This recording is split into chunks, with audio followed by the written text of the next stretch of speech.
What's up, guys, and welcome back to the Digital BGA YouTube channel. Now, if you don't recognize my face, which I'm sure most of you probably don't, I'm David Scarzoni. I'm the Digital Media Manager here at Digital BGA, meaning I'm responsible for most of the media we produce. And today, we're going to pull back the curtain and look at what is actually involved in creating commercials for life insurance. Anytime I've attended one of our masterminds or our social events, that is always the number one question I receive from you guys. So today we're gonna dig in, we're gonna look at exactly what that process looks like, and also make sure you stick to the end because I have a special guest that will be joining me and helping me cover some of the nitty-gritty details on our commercials that I'm sure you guys would love to hear about. So allow me to take you all the way back to the beginning, specifically November 2020. We began our TV advertising journey by drawing inspiration from those who came before us, specifically long-running Final Expense TV ads. We saw their success and thought, not only could we do that, but we can do it better. Originally, we had the game plan to go traditional TV, produce commercials in-house and get them on the air. But it wasn't as simple as we initially thought it would be. To start, after I finished commercial production and editing, our first attempt at running ads for Collins, we decided to test working with a third-party service to get our commercials on the air during carefully selected time spots. I actually remember Jeff and I, we hopped in calls together and we were hand-picking time slots down to the minute and making sure it correlated with the network that we wanted to run on. So we spent so much time, care, and money on this initial launch. And I'll never forget the day we launched to the community. We're all sitting there on the edge of our seats just praying, please, somebody call in, please. At least I know I was. And after a few minutes of the first time slot running, we got the first hit. Huge sigh of relief for at least the moment because we knew it was possible. But we had to look at the reality. What were the results of this initial method? Leads were coming in, but they were costing us over $200 each. Yeah, I mean, we had to start somewhere. Fast forward to today, and we've made some significant changes. We've embraced the world of OTT, over-the-top streaming, using services like Roku and Hulu. Now, you might be wondering, what exactly is OTT?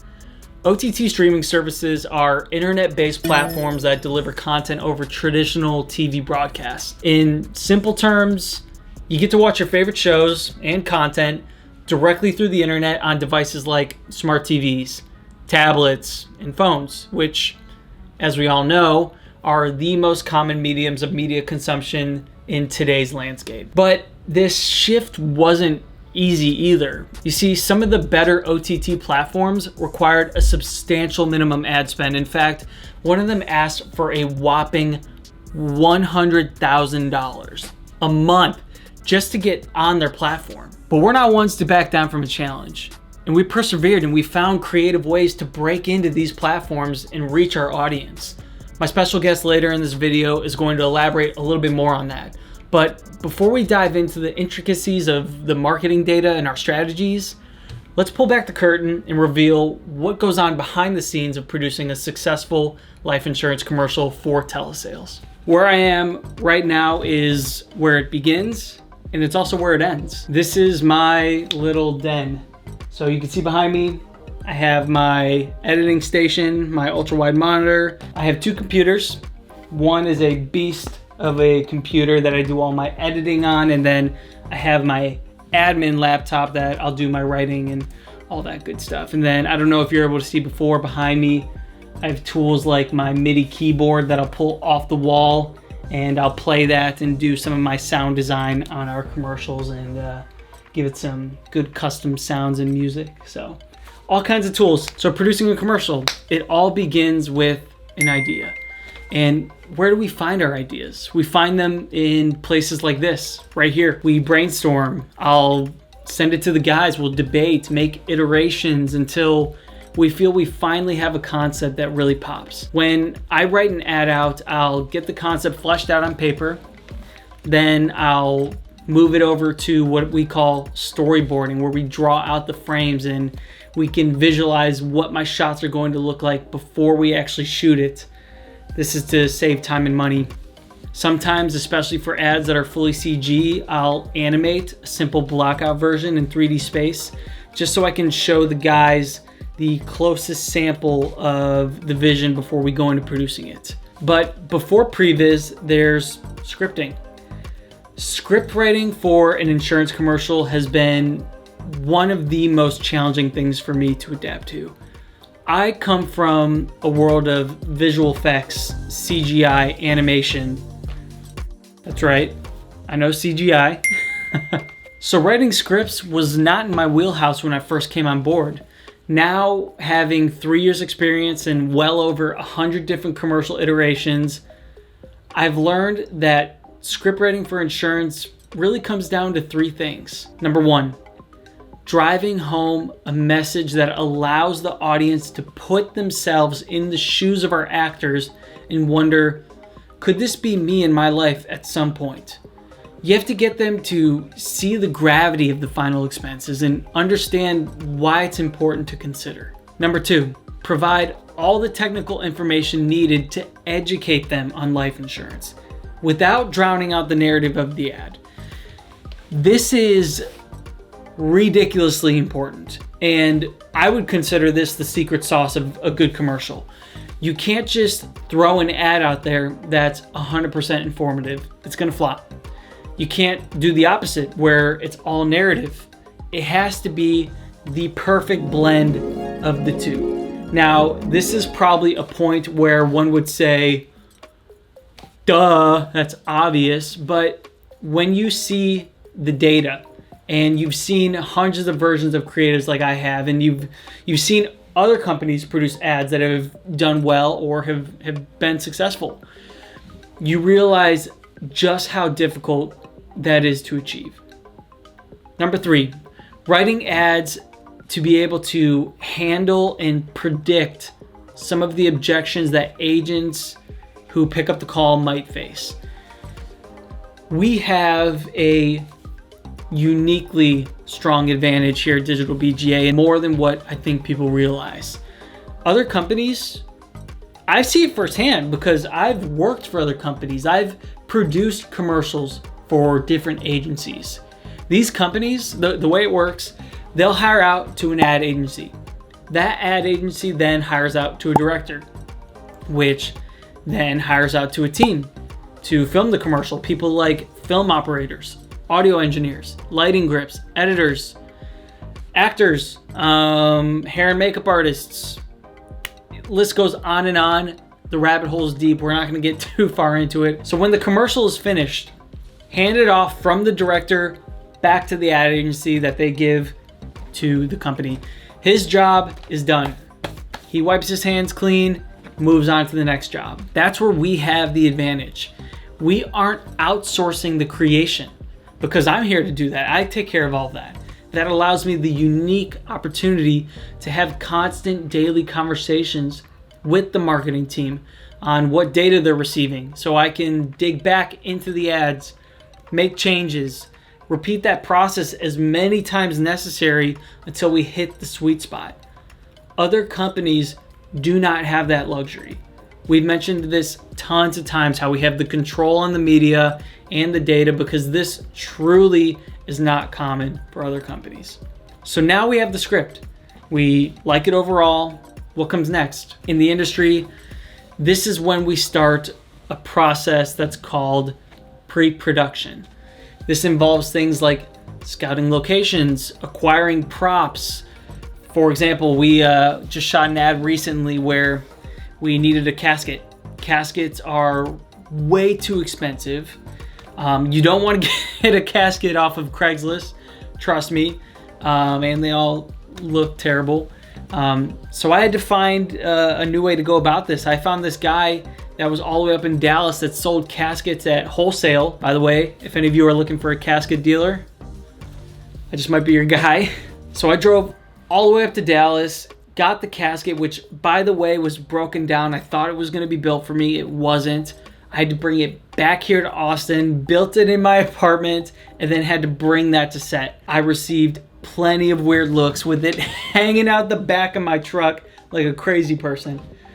So pre-production has all these different variables that we have to deal with. You also have to hire and audition actors, hire any additional help if needed. Although one of our team members, Sophia, shout out Sophia, she has been an absolute rock star, has allowed me to annoy her whenever I need an assist in filming anytime I need it. So shout out Sophia, she's the best. Pre-production can really make or break a project. And there's so many different variables that could absolutely destroy a shoot. Whether you get to the location and there's wind that's affecting the mics, maybe the space isn't well lit, or there's a road right next to where you're shooting and you can hear cars passing by and dogs barking. All these different things.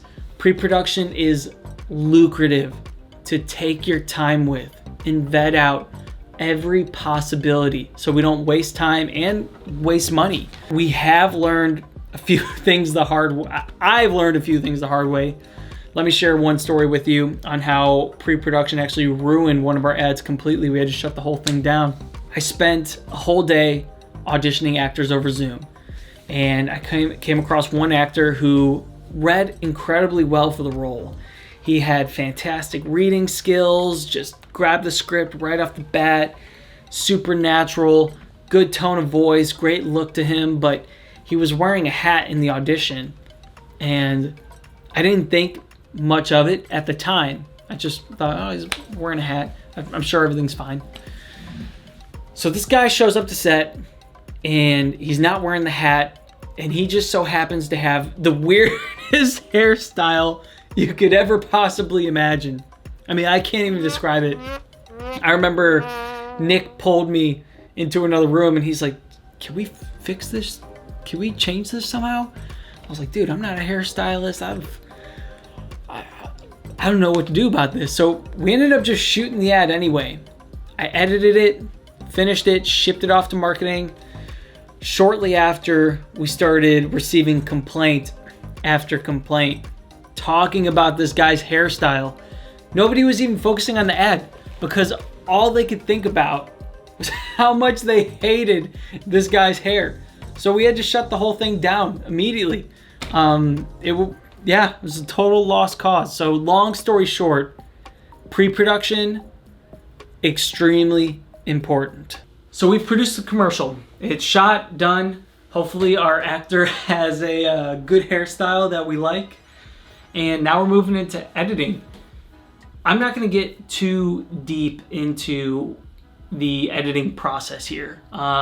This could be a video that is 800 hours long, and I'm not sure you guys want to see all that. But one thing I do want to break down for you guys is a method that Josh and I actually developed to produce the best commercial possible. We call it the block system. So when I am breaking down an ad and getting into the editing bay and looking at everything we have there, we'll edit in blocks. I will build one block that is just the narrative portion of the commercial, so the scene or scenario that sets up the commercial. And then I'll do a block that is just the informational portion, talking about, is there a medical exam, is health questions, coverage amounts, a block that is just the phone number being read. So we have all these different pieces of the commercial, and they're not meant to exist on their own. They exist together, but by building it in blocks and exporting it out that way, we can now look at the ad and see, typically there's around 6 to 8 blocks that get built for every commercial. We could see these blocks, we can run it together as one, and if we see that it doesn't perform well, we see that maybe the retention was higher at the beginning of the ad and it falls off, we'll start moving these blocks around, changing them out. Maybe we'll pull one piece out, we'll say, oh, maybe this is what's causing some of the friction from them to call us. So let's remove this piece and slide the other pieces here. We call it the block system. and it's been one of our biggest breakthroughs. It's working well for us. It's the cool thing about it is when we produce one commercial, we're not actually producing one commercial. It's more like we're producing anywhere from like 10 to 15 commercials. There's a lot of other things that go in editing that's pretty cool as well. We'll build different color variations. Some people are more likely to click on an ad that's blue versus, or as in like has blue border elements to it, versus one that maybe has green or yellow. We test those things out. So now the commercial is done, or should I say commercials, because we have all these different versions.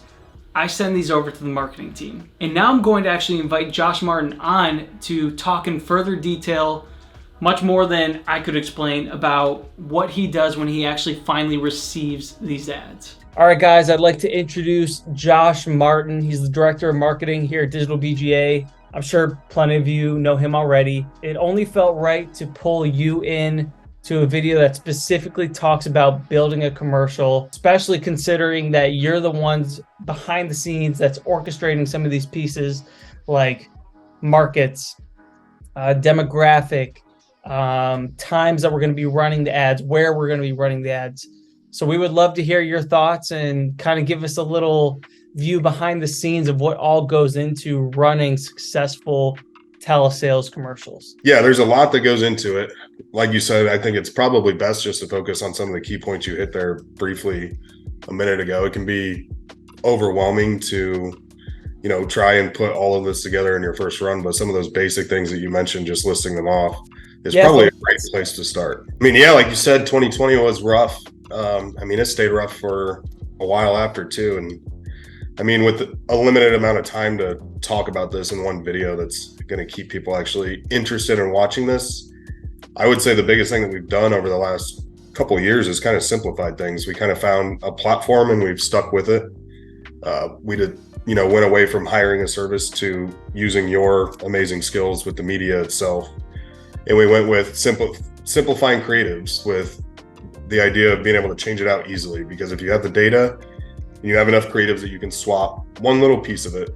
And for anybody watching the video, what I mean is David, being how awesome he is with the videos, instead of having this awesome scripted commercial that you would see on TV, if you create it like that and you build it in such a fashion that it's in these blocks that can be edited out and one key part of it's changed, such as, let's say, 30 seconds of dialogue, or one actor is different than the previous actor, or one talks about this amount of coverage as opposed to that amount of coverage. Those little things, if you can swap those with a base around a creative you can use, you can begin testing more things quickly with the data that you have. So even though that sounds more complicated, to us, we simplified things by doing that. And by doing that, things got easier since 2020, when it was no idea what you're doing and trying to go top end with everything that you did when that really wasn't necessary. Yeah, I think that was a realization for us, because we were not only having issues with the creatives, right? We built these creatives out. We had them scripted, and in our mind, they were fine-tuned and perfect. But then we started listening to calls and hearing rebuttals and what these agents were dealing with. And we realized, if we want to make a change on this ad, we have to call this actor back. We haven't talked to this actor in maybe like 6 months or so, or we have to find a new voiceover. And we were running into all these issues. So instead we said, hey, when we film these ads, we're going to film every single different version, iteration of it that we could possibly think of right off the bat, get it all. So I have it in my bank so that I can pull, edit, mix around however we need to. And yeah, you're right. Even though it made things more complicated on my end, it simplified it for us in terms of being able to run these different blocks. You can call it an ego check if you want, but all of us always thought that we had it down perfectly, and 9 times out of 10 we were proven wrong. And the only thing you can do if you're going to invest the money into doing this is check that immediately at the door and just go with the data, because we thought we'd have a perfect commercial and it would tank, or we thought we had the correct demographics and it didn't work. And the only thing that told us what would work is the data. So if you go spend a ton of money on a commercial, don't get hung up on this has to work, because it might not, and you're going to have to pivot quickly to the next thing. Otherwise, you're just sinking more money into something that's screaming at you, this isn't working. I think that's something that we should touch on is I don't think a lot of people realize how much money has to go into this to actually learn how to do it correctly. Yeah, it's I mean, for anybody who's getting into it, it's expensive. I mean, I've seen the numbers, and sometimes I'll like have panic attacks about that. And I think that's why digital BGA, why anybody that's watching this is an agent with us, why we always say it's intellectual property to us. That's why we don't show the creatives. It's not for any other reason except the amount of upfront investment that we have in doing this is something that we want to protect. And anybody who creates your own, if you go spend the money, you should do the same if you do it. The community behind telling each other how to do it, of course we want to help people do that, but to reveal an exact creative, that's a little bit different. You know, we want to protect some of that because the money part of it is expensive to run commercials. Yeah.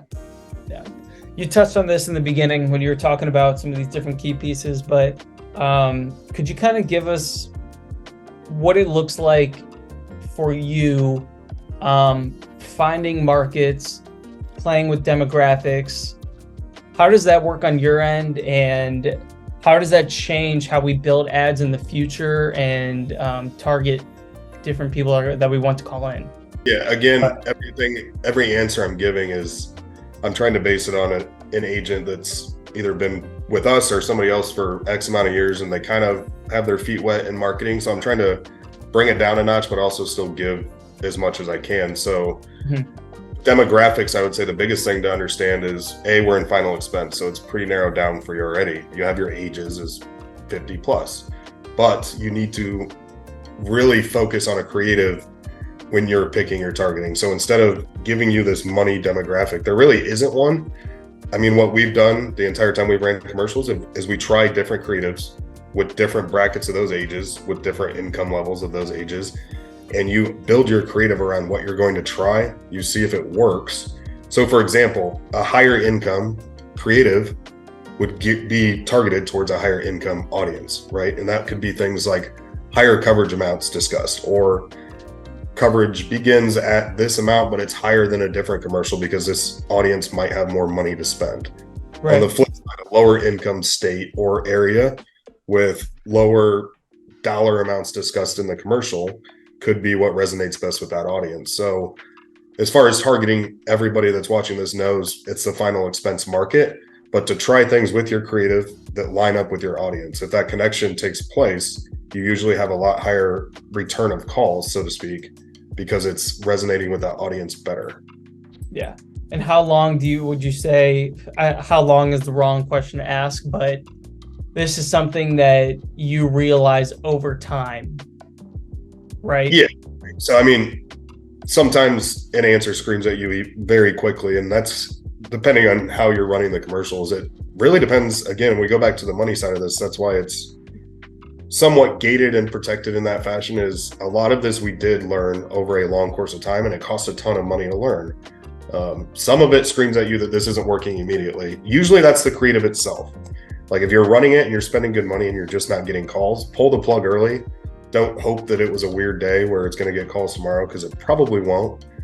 That kind of information will be revealed quickly. But another big thing that you need to keep in mind when you're running these creatives and it's spending money is you have to learn to look at things not just based on cost per call or whatever metric you're using, because those are the metrics that are typically going to scare you into making choices that aren't correct based on the data or pulling the plug too early. At digital, we love to tie it all together. So we use the data we get from the sales. We use the data from the actual ads running themselves. Then we make an informed decision after that. Does this work? Even if it's a higher cost per call, does this work for what we're trying to do? And cost per acquisition would be a great formula that you could use to determine that, because maybe your cost per call works for you at $110 per call. If you're not very good at sales, maybe it only is going to work for you at $50 per call. If you're really focused on return on time, you got a busy lifestyle and you just want your phone to ring from 9 a.m. to 1 p.m. in the afternoon, you could probably, and you're good at closing, you could probably get away with a higher cost per call and be done with your day earlier. A lot of things that you have to consider outside of just how much did this call cost me. Another big thing that, anybody that's wanting to get this going, whether you're running your own agency or you're doing this by yourself, is understanding the time slots where you can get commercials aired, what those look like cost-wise, and how to execute on those from the sales side, because obviously you need the commercial to be running during the hours you're working. So typically, for us, these start running at this point now, we're running at 8 a.m. until 6 p.m. Central Time. Whatever time you work as an agent, that's when you need it running, unless you're planning on just calling everybody back because you don't answer the phone. So that's a big thing, is making sure that you understand that it needs to run only during those hours. And then another big thing is understanding, like, a lot of media companies will have spikes. That's when it's going to show on a lot of networks at the same time. So if you're by yourself, you need to avoid those because you won't be able to handle a spike of volume in the amount of calls that can come in. But when you're placing media, certain times of the day, early morning, that's really tough to get in the senior demographic. Early afternoon, a lot easier. Then when you start getting towards late afternoon, early evening, it gets really competitive again. So navigating time slots, making sure the calls are coming in whenever somebody is available to take it and make a sale, is going to get you a lot closer to a CPA that is reasonable for you if you're going into this. Well, Josh, thank you so much for jumping in and helping articulate some things that I couldn't have articulated as well as you have. I think one thing too, before I move on to the rest of the video here, is it's one thing that I don't think we acknowledge enough internally, but the conversation and the back and forth partnership that has to happen between me and you and Nick and Jeff is that's like the secret sauce to all this, in my opinion. This is something that someone could do unilaterally. They could do it by themselves, but from my experience with digital the past 3 years, and obviously picking your guys' brain and learning from you, this is something that you really need a team to solve. And I think that we've done a great job so far, and we're only going to keep getting better at it. Obviously, we're about to shoot some new ads here in a little bit.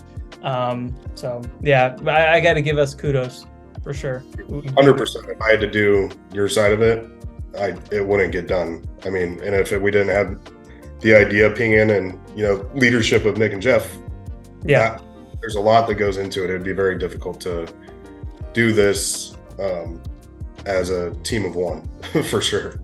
Yeah, for sure. All right, Josh, thank you so much. Appreciate you, man.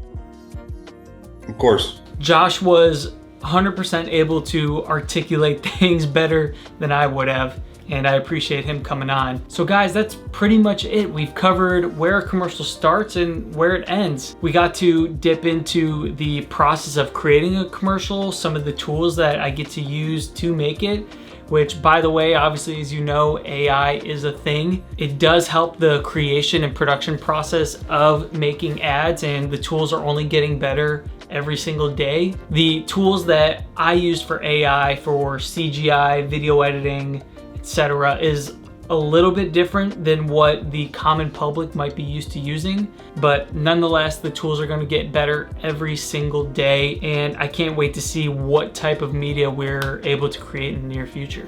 So thank you guys again. One last thing here, the majority of you guys that watch our videos are not subscribed, so please, if you like our videos, if you find them helpful, hit subscribe, like this video. It really helps our account, and we would super appreciate it. And I will see you guys in the next one.